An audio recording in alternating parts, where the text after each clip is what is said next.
Existe-t-il une limite quand les jeunes entrent de plus en plus tôt dans l'univers virtuel et ses dérivés?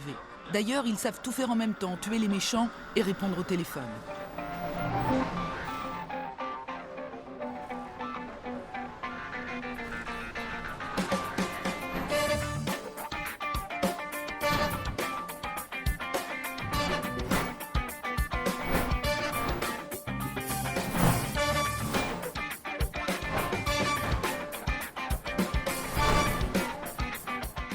Vivre d'amour et d'eau fraîche et de culture, parce que c'est un peu le sujet du moment. On voulait à la fois parler de Covid et à la fois ne pas en parler.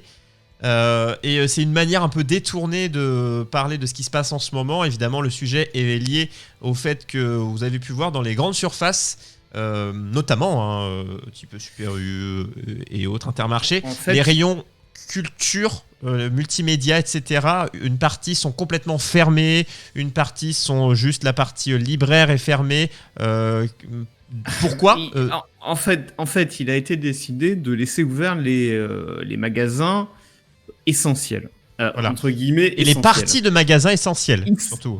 Non, au départ, c'était les magasins essentiels. Au départ, les supermarchés, à la base. personne ne leur a demandé de fermer des rayons. Mais le problème, c'est que, par exemple, les libraires se sont dit, mais la Fnac, d'accord, c'est essentiel parce que tu as besoin d'acheter du matériel informatique pour ton télétravail. Ok. Mais à la Fnac, on trouve bien d'autres choses. On trouve des livres, par exemple. Et nous, on n'a pas le droit d'ouvrir. Alors pourquoi eux, ils ont le droit de vendre des livres et pas nous. Réponse du gouvernement, on va faire fermer les rayons de tous les éléments non essentiels dans les magasins essentiels. Du coup, on se retrouve avec des supermarchés dans lesquels les rayons jouets, les rayons... vêtements... exactement. Et il y a des tas de rayons qui ferment parce qu'ils sont non essentiels. La partie est ouverte, mais le rayon est fermé. Alors, en dehors du fait que, évidemment, tu vas pas faire fermer Amazon... Et que donc, du coup, Amazon va tout ramasser, c'est sûr. Ouais, évidemment. Et ça pose la question de... Mais finalement, pourquoi on ferme des trucs non essentiels? Qu'est-ce qui est essentiel? Ce qui est essentiel et ce qui n'est pas essentiel. Parce que, par exemple, on est d'accord, le télétravail, c'est important. Le matériel informatique, c'est important. Mais on est confiné. C'est pas le moment où tu vas lire des bouquins, des mangas, des BD. C'est pas le moment où tu vas écouter de la musique. C'est pas essentiel du coup de te cultiver et d'avoir des loisirs. En parlant de rayons fermés, moi par chez moi, donc où c'est vraiment coupé en deux, t'as le rayon bouffe et t'en as où c'est le magasin est entier et tu passes qu'un seul portique pour le multimédia machin. Là moi où je vais, il y a deux portiques, portique bouffe et portique et caisse multimédia, donc multimédia, vêtements machin, voilà. Et ils n'ont enveloppé, moi je crois que c'était du papier cadeau, mais vraiment je crois que c'était du papier cadeau qui a enveloppé les rayons que littéraire, manga, roman, mais c'est-à-dire que je pouvais accéder aux jeux vidéo, aux cafetières, aux vêtements, aux jeux de société. Il y avait que les bouquins qui étaient enveloppés quand j'y suis allé. J'y suis allé hier, donc. Alors je pense qu'ils ont dû rectifier parce qu'il y a une liste qui a été faite des rayons qui pouvaient être ouverts et de ceux qui pouvaient pas être Alors ouverts. là, c'était le côté. Et ils ont mis un petit bouquin. Ils ont mis un petit post-it, enfin une feuille pour expliquer. C'était mis soutien aux libraires. Parce qu'en même temps, vêtements, il y a que des grosses chaînes. Moi, à côté de chez moi, il y a pas le petit magasin de vêtements. Jeux vidéo, il y a que qu'en vendent. Donc en fait, c'est le côté pour pas faire rien d'autre ne fait concurrence. La vaisselle, il y a que qu'en vendent. Ça, le truc, c'est eux qui l'avaient décidé en fait. Ils étaient pas obligés au moment où ils l'ont fait. Donc peut-être que maintenant, c'est pour montrer on est solidaire, etc. Ça se trouve, si j'y retourne demain, si j'y retourne demain, rideau. Alors là, voilà, et c'est le sujet. Qu'est-ce qui est essentiel? Donc là, on a mis culture. Parce que ça enveloppe donc jeux vidéo, musique, films, livres, enfin tout ce qui est du divertissement. Et alors, j'ai une petite citation qui va vous faire réfléchir, qu'il faut que je retrouve. Une citation d'un personnage célèbre de Winston Churchill qui disait, alors je vais faire de tête parce que je l'ai plus là. En gros, pendant la guerre, on lui proposait de couper le budget de la culture pour financer l'effort de guerre en fait, pour payer des armes je et te la remets des en munitions. MP. Vas-y, je te la remets. Et donc Winston Churchill, quand on lui propose de couper le budget de la culture pour payer la guerre, il répond « Mais alors, pourquoi nous battons-nous » si on doit se passer de culture, si on doit couper tout le budget de la culture et se focaliser sur la guerre, mais alors pourquoi nous battons-nous ? Pourquoi on se bat ? Si on doit renoncer à la culture, justement, pendant cette guerre, ça n'a pas de sens. C'est nos valeurs, c'est notre culture à laquelle on renonce. Et c'est un peu, tu vois, peut-être caricatural, mais enfin, c'est un peu pareil. Pourquoi ? Parce que tout à coup, il y a une pandémie mondiale, on devrait renoncer. C'est la différence. Jusqu'où ça peut aller, en fait. Ce que je dis toujours, c'est il y a deux mots qui se chevauchent, et c'est la différence entre vivre et survivre. Pour survivre, on a besoin de boire, de manger, et même, je dirais même plus que ça. Enfin, boire, manger, respirer, enfin voilà, les fonctions vitales. Mais est-ce qu'on vit pour survivre ou est-ce qu'on vit pour vivre ? Et même, tu vois, je disais survivre, ça va même plus que ça, puisque quand on parle de culture, donc vraiment un jeu de société, bouquins, jeux vidéo, etc. Moi, je pense, direct, quand ils ferment ça et quand ils disent non essentiel, je pense direct un étudiant de fac, tout seul, dans ses 8 mètres carrés, ses 9 mètres carrés, je suis sympa. Tout seul, pas le droit, mais qui respecte, donc qui reste tout seul, loin de sa famille, qui n'a pas forcément beaucoup de moyens, c'est-à-dire qui n'a pas genre toute sa bibliothèque de manga et en mode c'est bon, j'ai déjà ce qu'il faut. Il fait quoi ? Et qui a peut-être pas un abonnement Netflix, qui a parce peut-être il va pas travailler, un bon internet, voire pas internet du tout. Mais pour bien travailler, c'est que sans faire le sujet de un employé au travail détendu et qui a des loisirs dans son travail et détendu et plus productif et dans sa tête et dans son travail, pareil pour un étudiant, la tête à charbonner, au final, si on pense qu'aux études, ne donnera pas un bon examen, ne donnera pas une bonne suite. Donc c'est un tout en fait, et c'est de se dire, est-ce que manger, boire, respirer, faire pipi, dormir, et la grosse commission, est-ce que ça suffit dans la vie ? Est-ce que ça suffit à un être humain ? Est-ce que c'est ça les besoins essentiels, ou est-ce que l'essentiel il va plus loin que ça ? Est-ce que c'est plus large ? Moi, il me semble que ça va au-delà.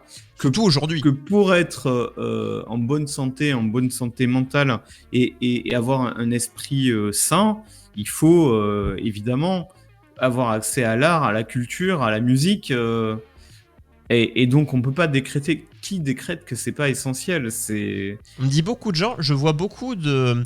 alors, c'est cliché, mais quand des fois, tu vois, il y a des youtubeurs qui lisent leurs commentaires ou autres, soit leurs youtubeurs, streamers, où tu vois des fois beaucoup de gens, et ça a été mon cas, une période, qui disent, et pour dire que ça a été mon cas, c'est que grâce à tes vidéos, donc quelqu'un qui a diverti, qui a maté, donc grâce YouTube, donc grâce à un abonnement internet ou autre, donc je dis YouTube, mais ça peut être valable en lisant un bouquin, en jouant à un jeu vidéo, à une période de ma vie, tu m'as aidé où peut-être la personne aurait fait une bêtise, la personne aurait pu... Voilà, c'est la déprime est je veux dire, la faim, la soif est aussi dramatique que la déprime et que l'angoisse est haute. Et pour tout ce qui est mental, le soin au mental, c'est la culture.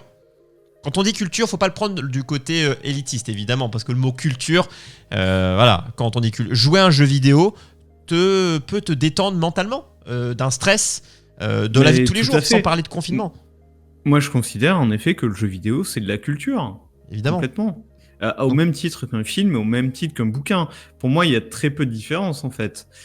Tu peux choisir des bouquins qui sont du pur divertissement et qui ont un aspect culturel voilà, tout simplement, un minime, comme tu peux choisir un jeu indépendant, avec un sens très profond, qui te fait réfléchir, qui est très artistique, etc. Donc pour moi, c'est pareil. Et le divertissement est aussi une part de culture. Évidemment, un jeu de société, c'est de la culture. Tout à fait. C'est très tard. Et là, on a mis culture. Ouais. On peut te dire c'est une pandémie, il y a un vrai danger pour la santé publique et on est en mode survie quoi. Pendant quelques mois, on est en mode survie, donc arrêtez de râler parce que c'est-à-dire que vous pouvez patienter 2-3 mois. Voilà, mais sauf que c'est pas ça en fait, ça va faire 8 mois que ça dure bientôt. Oui, parce qu'à la base, en fait, c'est ça, c'est que oui, si de base, on dire qu'on voyait l'avenir et qu'on dit, les gars, vraiment, vous attendez 2 semaines, c'est bon. Évidemment qu'on peut les attendre ces 2 semaines et qu'on peut fermer. Oui. Mais on sait très bien que ce n'est pas le cas. Déjà, outre les commerces, certains commerces, la vie tout ça, là, on parle pas de ça, ça c'est autre chose. Là, on parle vraiment des consommateurs, des gens plus isolés. C'est sûr, quand tu as déjà plein de choses. Moi, là, vraiment, avec ce que j'ai là, je suis avec ma femme, mon chien. Ça fait vraiment ma maison, ma femme, mon chien. Et j'ai des jeux, j'ai des trucs. Donc moi, j'ai acheté 2 choses, moi, personnellement, pour ne pas avoir à sortir et à reconsommer. Mais on n'oublie pas, énormément de gens ont besoin aussi de nouvelles choses. On reparle des vêtements. C'est un truc tout con, mais quand t'es confiné des mois, des semaines, peut-être que tu te négliges. Moi, je pense souvent aux personnes seules et qui sont plus nombreuses qu'on ne le croit. Des personnes isolées ou autres, et ou vêtements, racheter, truc tout con, mais changer, tu rachètes 4 assiettes. J'exagère, mais même sans exagérer, hein. Tu rachètes, là on parle de culture, mais j'élargis en termes de, tu changes ta vaisselle, t'es dans une phase où tu n'es pas sorti de chez toi, t'es vraiment isolé, bah ça va te faire... Moi personnellement, je change beaucoup les meubles, c'est-à-dire que vous avez peut-être vu que ça a changé le bureau, parce que j'aime bien que ça bouge, et une manière c'est de bouger ses meubles, aussi, pour des fois, quand tu déménages pas, et ça fait partie des choses où, bah, quand tu dois rester confiné, tu as besoin que ça bouge, tu as besoin que quelque chose évolue dans ta vie. Et la culture en fait partie. Sinon, tu restes là et t'attends, tu manges, tu dors. Et les journées sont trop longues pour n'avoir à faire que ça. Et puis, il y a un autre aspect, c'est-à-dire que l'exemple du départ, il est très bon. Hein, les petits libraires qui déjà gagnent pas tellement et qui ont une marge minuscule. Oui. Et si, ça n'a pas forcément de sens de les faire fermer complètement. Alors que en fait Amazon les écrase déjà. Alors on peut dire chez les libraires c'est tout petit, donc du coup c'est dangereux. Mais c'est jamais bondé. Un libraire, ce n'est jamais bondé. Moi j'ai jamais vu de libraire bondé. Enfin si, j'en ai vu bondé pendant les soldes quoi, mais sinon. Oui, mais j'ai jamais vu dans un petit libraire de quartier, c'est-à-dire. C'est-à-dire que tu fais gauche-droite, tu vois toute la librairie. J'ai jamais vu 20 personnes. Où tu mets à l'accueil, gros, tu mets juste 3 personnes maximum dans le magasin, et ils attendent dehors, comme en pharmacie, comme partout. Tu peux être à 2 mètres de l'autre client, vous avez chacun un masque, et t'attends dehors. Bon, vous touchez des bouquins, d'accord, mais il y a du gel, et bon voilà, c'est pas dangereux, c'est pas au niveau du métro, quoi, si tu veux. Ah, le confinement, pas le confinement, le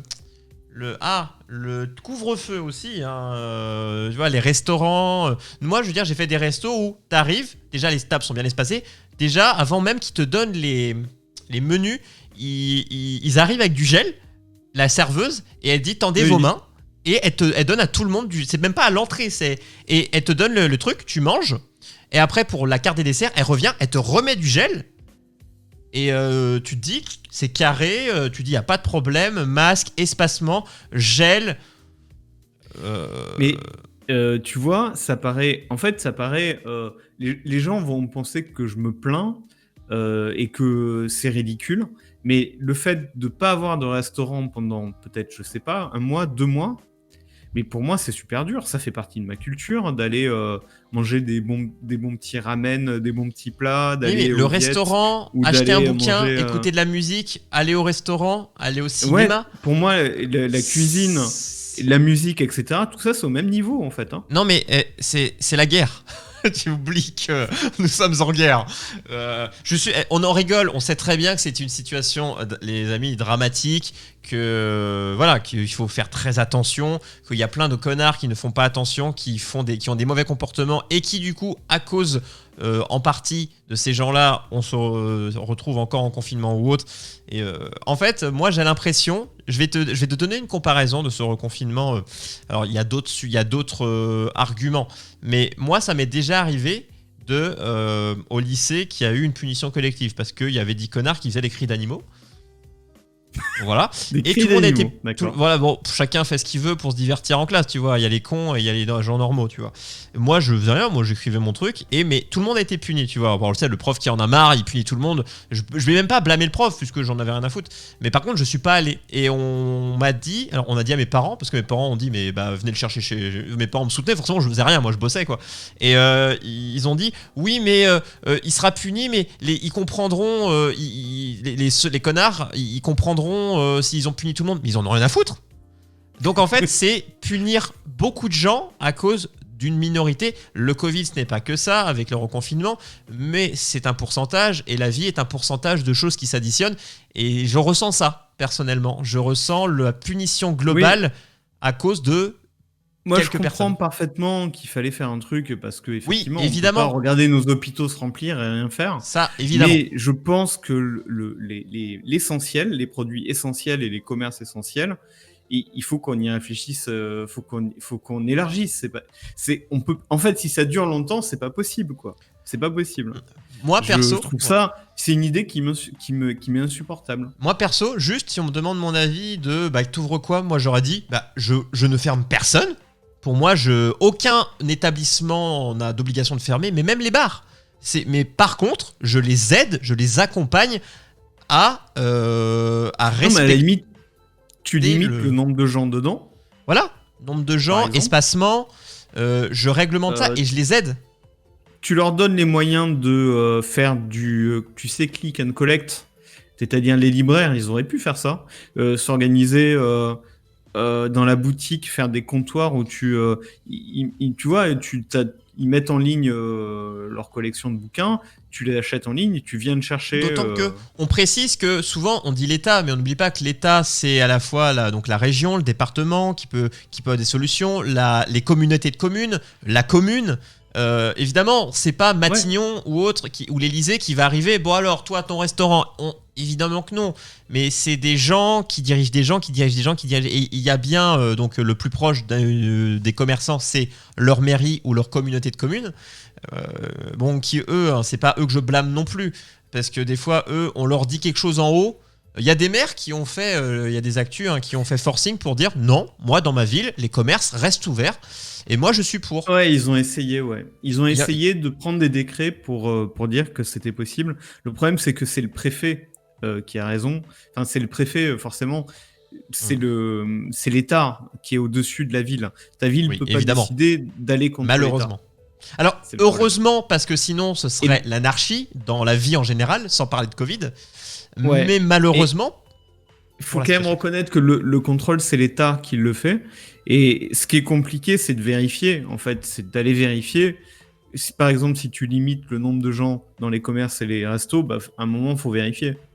Et donc, c'est beaucoup de contrôle. C'est trop compliqué. C'est patrouille de police, barrage. L'État, il veut pas faire ça, quoi. J'ai été contrôlé une fois, d'ailleurs, il n'y a pas longtemps... par la gendarmerie, du coup, au niveau d'un rond-point. Du coup, c'est juste, t'as l'application.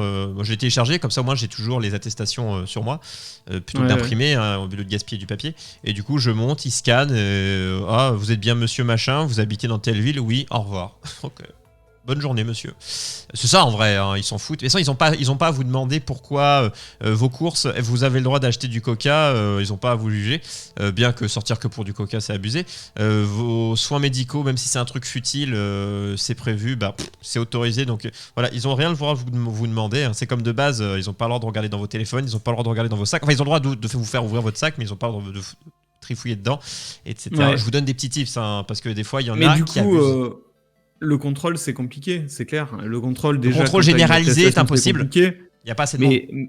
Même d'aller contrôler dans toutes les librairies d'une ville, d'une grande ville, que effectivement tous les libraires ils prennent bien toutes les précautions, machin. Après, c'est sûrement compliqué. Et les coiffeurs, c'est compliqué. Et c'est pour ça qu'on ferme tout, en fait. C'est parce qu'on ne peut pas tout contrôler. En fait, contrôler à l'instant T, c'est-à-dire qu'imaginons on parle d'une librairie, c'est facile de faire un tour de tous les commerces d'une ville une fois, mais sauf que tu vas pas y aller tous les jours. De tous. Tu peux te dire, allez, sur une semaine, on voit tous les commerces d'une ville avec tout. Ça, c'est possible, mais le mec, tu vas le voir une fois, ça va être bien, mais ça se trouve, le lendemain où tu vas pas passer, ce sera plus le cas. C'est ça, en fait. C'est effectivement compliqué. C'est ça qui est dur. Mais je pense qu'on aurait un effort à faire pour préserver un peu plus de commerces, pour moi, essentiels, qui sont des commerces de culture, et même de bouffe, etc., quoi. Donc oui, je reparlais de vaisselle tout à l'heure. Oui, si vous voulez fermer la vaisselle, fermez la vaisselle. Mais pour moi, la musique, les bouquins, juste déjà ça, musique, bouquins, jeux de société, jeux vidéo, enfin voilà, tout ce qui permet d'interagir, enfin d'avoir un divertissement solitaire ou ensemble, en famille. On oublie les parents qui ont 3 gosses et qui doivent les divertir, avec peut-être pas forcément beaucoup de choses.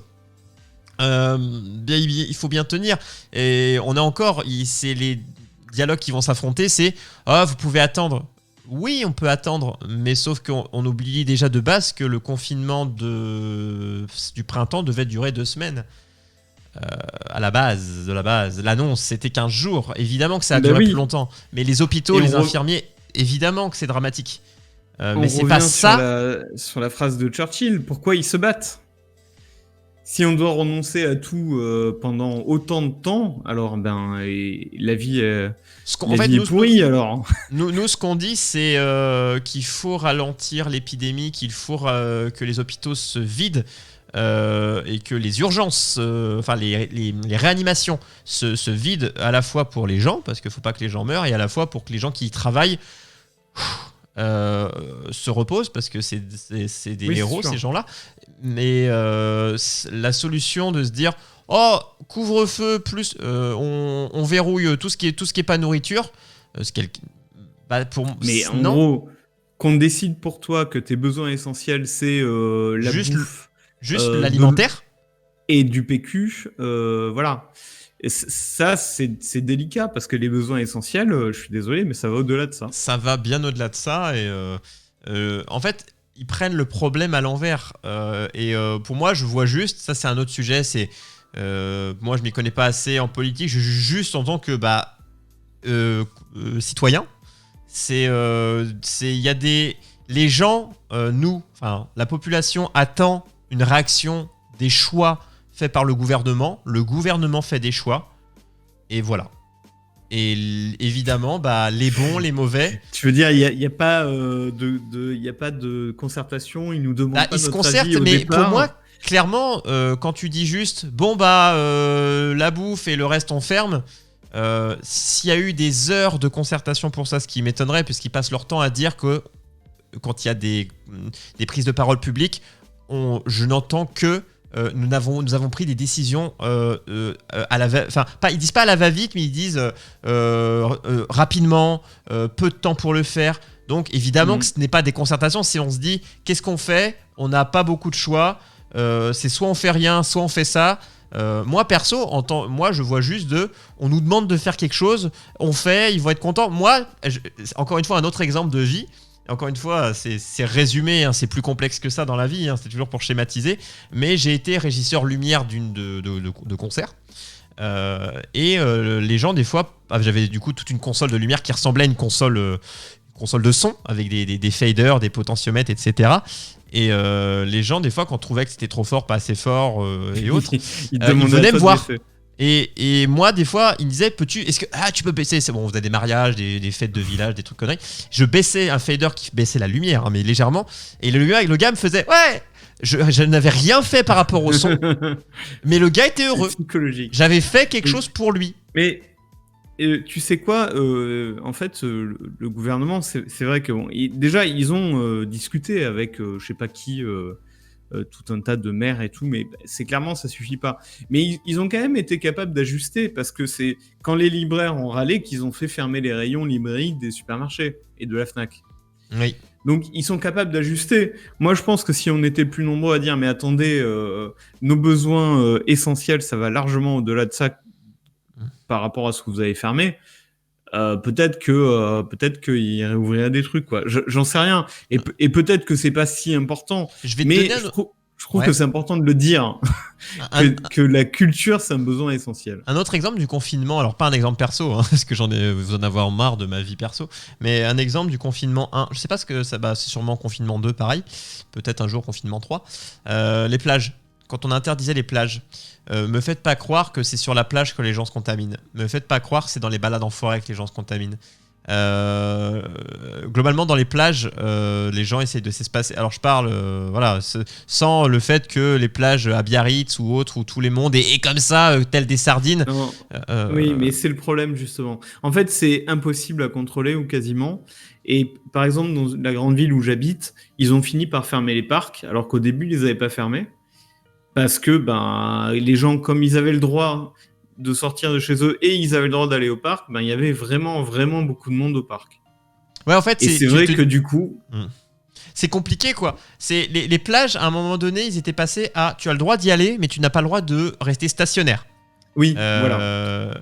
Mais tu as le droit de te baigner, mais pas la serviette. Ça, c'est... Tu te dis, ok. Ça, tu vois, moi, je trouve ça pas ça débile. Parce qu'on est entouré de débiles, on fait des actions débiles, hein, ça nous arrive. Pas pendant le confinement, pour moi, mais en général dans la vie, ça nous arrive tous d'être cons. Mais clairement, il y a des... moi, mon ressenti, c'est il y a des choses essentielles à faire qui ne sont pas faites et il y a des choses qui ne servent à rien qui sont faites. Mais ça, c'est même sans parler du Covid, c'est des choses que je me dis. Mais il y a des gens qui, avec les exemples que je donnerais, diraient bah non, pour ce que tu trouves essentiel pour moi, c'est pas essentiel. Et ce que tu trouves futile, mais c'est la vie, quoi. Et c'est ce qui fait qu'on est 7 milliards et qu'on a une pensée, on n'a pas 7 milliards de pensées, mais il y a des gens, tu vois, là, notre discours, on est à peu près d'accord sur le principe. Il y a des gens qui nous diraient, mais non, il faut que manger. Sûr. Et par exemple, je peux te donner un autre exemple.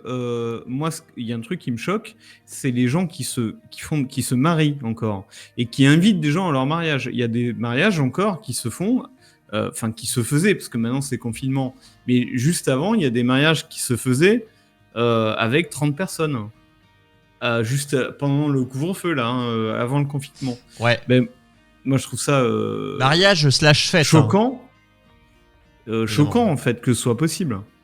Ouais. Et, moi, j'en ai... et eux, en fait, c'est normal. Ils trouvent que personne ne peut leur interdire de se marier. Mais il y en a, tu vois, il y en a, ils se sont mariés, mais dans le cadre privé, ils se sont mariés qu'à deux.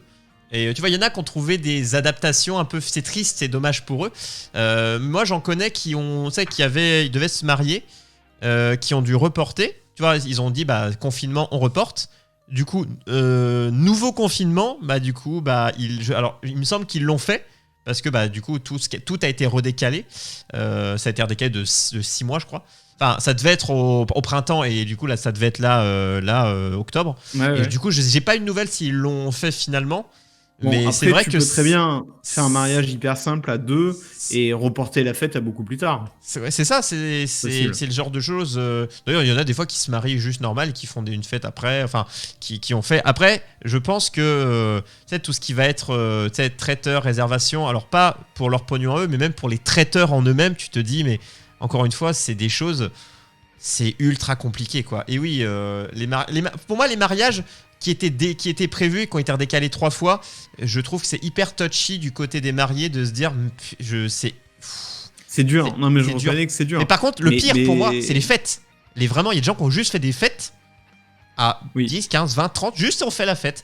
Et ça, je sais pas, il m'écoute, je sais pas, mais j'ai mon meilleur pote, alors je sais pas s'il l'a fait finalement, mais il y avait 30 personnes sur le groupe Facebook, 30 personnes donc qui sont tous avec quelqu'un, voire un enfant, tu multiplies donc, et moi j'ai dit non, et j'étais là, alors même si gel, espacement, on sera dehors, oui, mais ça marche que si vraiment pendant des heures, et du coup, si tu respectes, tu passes pas une bonne soirée. Mais clairement. Oui, c'est pas raisonnable. Tu t'amuseras pas. Donc en fait. Donc oui, il y a des limites à tout, hein, clairement. Vous pouvez voir des gens. Mais faites attention, c'est-à-dire que vous pouvez aller voir pour moi, je crois, moi je dis souvent en stream quand je vois des fois des gens en live me disent moi hors des caissiers, des gens comme ça, des gens vraiment que je connais et que j'ai vu physiquement depuis mi-mars, des gens que je connais, c'est-à-dire que je connais leur nom, leur prénom, je sais qui ils sont, donc de ma famille ou amis. J'ai vu 10 personnes depuis mi-mars. Donc mes parents, ma soeur, mes beaux-parents et ma belle-sœur. J'ai pas dû en voir beaucoup plus, moi. Et 2 amis, enfin 3 amis. Si, mes collègues. Oui, mais moi j'ai plus de travail, donc voilà. Donc moi voilà, mais moi j'ai vu depuis mars, j'ai vu des gens que je connais vraiment, 10 personnes, et je ne suis pas mort. Évidemment, pour moi les gens qui sont seuls, c'est-à-dire qui vivent tout seuls, voir des gens, des amis en vrai, je peux le comprendre. Après, t'as pas besoin de voir 15 amis. Tu peux en voir un, tu l'invites chez toi, masque, on est à un espacement de table. tu discutes, tu peux jouer à un jeu de société, tu désinfectes les... Enfin, tu peux trouver des choses. Hors confinement, évidemment, là en ce moment plus compliqué, mais quand c'était un peu déconfiné, il y avait des moyens de voir ses amis en très petit comité, avec un espacement, aller faire un foot hors confinement, où tu t'envoies un ballon au pied. C'est lourd parce que ça fait des mois que ça dure et que... Oui, c'est ça, ça va faire 1 an, on s'approche des 1 an petit à petit, on les grappille. Hein. Mais justement... Moi, je pense que alors là, évidemment, dans le confinement, c'est plus compliqué. Mais il faut trouver des aménagements qui nous permettent de profiter de la culture, de profiter de choses un peu plus évoluées que d'acheter du PQ et des pommes de terre. Ouais. Et c'est ça en fait. C'est est-ce que toi tu penses que parce que le confinement doit durer 4 semaines. Donc jusqu'à fin de base, hein, donc jusqu'à fin. Globalement, ils avaient dit, mais ce confinement-là, il était prévu depuis des mois. Ils avaient dit qu'ils prévoyaient sûrement de reconfiner novembre pour que les gens passent Noël tranquille. C'était ce qu'on entendait s'il fallait reconfiner, on reconfinerait avant Noël pour que les gens passent des fêtes un peu plus sereines. C'est ce qui s'annonçait déjà. Ils en parlaient déjà. On est en plein dedans. Mais est-ce que toi tu vois dans les 4 semaines entre guillemets un assouplissement de qu'est-ce qui est essentiel ou pas? Est-ce que tu penses que ça va être le cas ou c'est mort? Je sais pas. Comme je disais, ils sont capables de réagir. Donc si pas la polémique, mais en gros, si les chaînes info, si tout ça reste un peu sur ce registre de les rayons fermés, machin, peut-être. Mais sinon, honnêtement, non, je pense pas. Moi, pas pendant les 4 semaines, en tout cas. Je pense pas, ouais, voilà. Peut-être après, si c'est prolongé. Si c'est prolongé ou s'il y a un 3e confinement après les fêtes, puisque clairement, désolé les amis, hein, mais confinement, la 3e guerre mondiale du confinement, janvier, février, mars, hein, évidemment. Malheureusement, c'est fort possible. Hein. Voilà, donc là, on va encore avoir une adaptation de ce qui aura été appris. Parce que clairement, s'il y a beaucoup de réunions, parce que ce qu'il y a pour moi, là ça sort un peu rapidement, mais ce qui a fait que c'est les réunions privées, ce n'est pas le public, ce n'est pas les contacts publics avec des inconnus qui contaminent les gens, c'est le privé. Tu seras contaminé par quelqu'un que tu connais et pas par quelqu'un que tu ne connais pas. C'est le travail aussi, hein. Parce que moi, mais mon travail, c'est avec 12 personnes, mais dans mon immeuble, on est 80 ou 100, et les poignées de porte que je touche, j'en touche 50 dans la journée, et il y a peut-être 50 personnes qui les ont touchées avant moi, tu vois.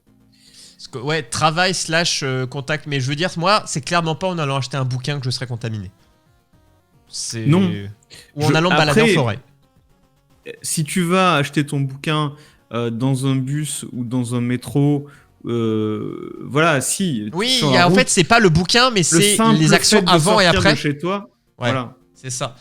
Bon, après, moi, j'ai pas ces problèmes-là. Oui, si on parle du principe grosse ville, les gens qui n'ont pas le permis, ou voiture trop compliquée parce qu'il faut RER, les problèmes dans les provinces ou dans les grosses villes, évidemment, ne sont pas du tout les mêmes problèmes. Moi, personnellement, je ne me sens pas du tout en danger où je suis. C'est-à-dire que moi, vraiment, je ne vois personne, je ne croise personne, même quand je sors dans des parcs, dans des trucs. Moi, j'ai de la verdure tout autour de chez moi. Je croise 3 pèlerins. Donc, en fait, voilà, c'est une différence entre grande ville et campagne, et où campagne... tu vois, un jour, on voulait le faire et on le fera un jour, campagne, et du coup, ça sera un argument de plus. Actuellement... La dernière fois qu'on en a parlé, moi, j'ai une partie de ma famille qui habite en campagne. Eux, ils voient limite pas la différence, quoi. Confinement ou pas confinement. Et c'est clairement les gens dans les grosses villes qui le ressentent le plus. C'est pour ça qu'il y a une exode en Bretagne. Peut-être moins parce qu'on avait des gros cas, mais il y avait beaucoup d'exodes. On dit toujours de Parisiens, mais en Bretagne, ils sont là. Ils viennent mais clairement, mais il y a eu beaucoup d'achats. Il y a eu énormément d'achats. D'achats. À des prix, parce que les maisons bord de mer, dinars, etc. Ça se compte en millions, évidemment, mais ils ont les moyens. Ça, c'est autre chose. Mais bon, voilà, la culture, pour moi, et on est d'accord avec Los, elle ne devrait pas s'étendre à ce qui est vital pour le système digestif, mais elle devrait être aussi...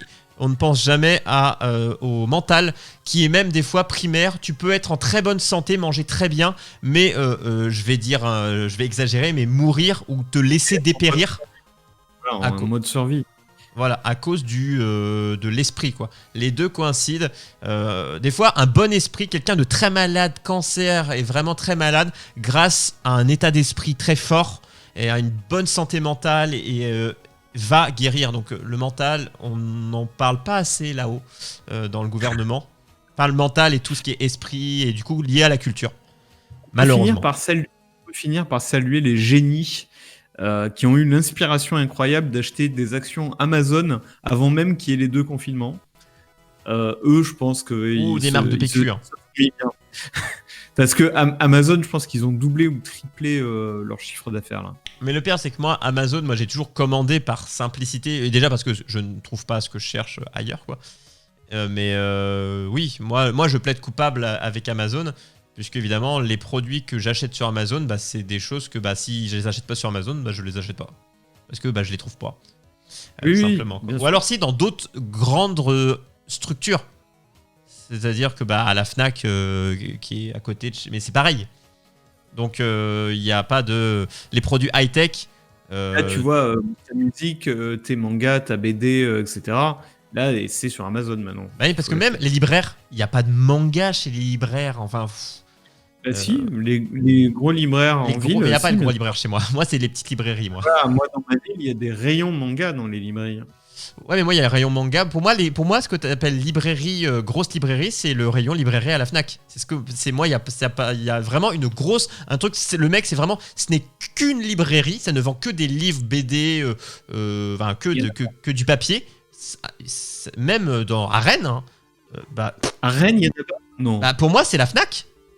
Ah ouais. Je n'ai jamais connu ça, je ne vois pas ce que c'est. Juste un truc qui n'est que de la lecture. Moi, dans ma ville, donc Toulouse, il y en a... Il y en a, je dis pas qu'il y en a pas, mais il y en a, je sais pas, 20 peut-être, 30. Parce qu'il y a des petites librairies où tu sais, où t'as... mais il y a pas, où il y a 3 mangas, tu vois. Il y a beaucoup de librairies, mais vraiment une très grosse librairie où tu dis, punaise, il y a beaucoup de choix, mais qui n'est pas une enseigne de type Fnac. Des magasins de BD, par exemple, ou de BD franco-belge, tu vois, spécialisés... Ça, ouais, il y a eux, les petits... la fameuse boutique B2BD de... Je regarde Big Bang Theory en ce moment, donc celle qui est dedans, on va dire, dans cette idée-là. J'en avais vu quand j'avais été à La Rochelle, mais après, j'ai pas écumé toutes les rues de Rennes, parce que je m'en fous, moi, je suis content où je suis. Moi, je promène mon chien dans les parcs qui sont vides, de la verdure derrière chez moi, et je suis heureux.